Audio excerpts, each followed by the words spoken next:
We all want to look good, right? I think most of us would love to be described as selfless, generous, and humble. But do we always want to do the selfless, generous, humble thing? This past weekend, Pastor Jim taught from the story of Ananias and Sapphira found in the book of Acts. This book of the Bible records the very beginning of the church community. And during that time, the church was growing and expanding. It was a beautiful thing to behold and be a part of. People were selling their possessions and generously giving away their wealth to make sure that everyone had everything that they needed. Right before the story of Ananias and Sapphira in Acts, we read about the great generosity of a man who was renamed Barnabas.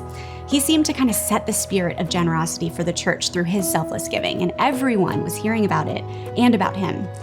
It's easy to imagine the conversations between Ananias and Sapphira, to imagine their motivations and what was driving them to act in the way that they did. I mean, who wouldn't want to be like that of Barnabas and hold that kind of a reputation? I wonder what perks they thought went with that kind of a reputation. I mean, people might put you on a pedestal, say things like, if only you could be more like Sapphira.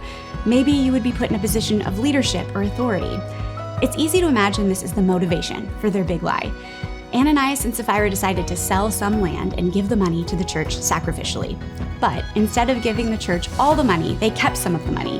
But the twist is that they told the church that the money that they gave was all of the money. They lied about doing something for God that they didn't actually do. I mean, to be clear, giving any money to the church was a selfless, generous act, but they misrepresented their actions to make themselves look the most selfless, the most generous, the most spiritual. Lying in relation to our spiritual lives is hypocrisy.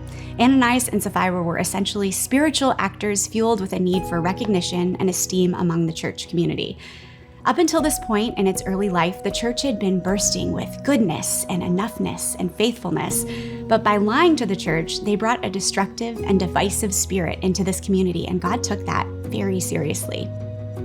Are there any areas or ways that we might be misrepresenting ourselves, specifically in our spiritual lives?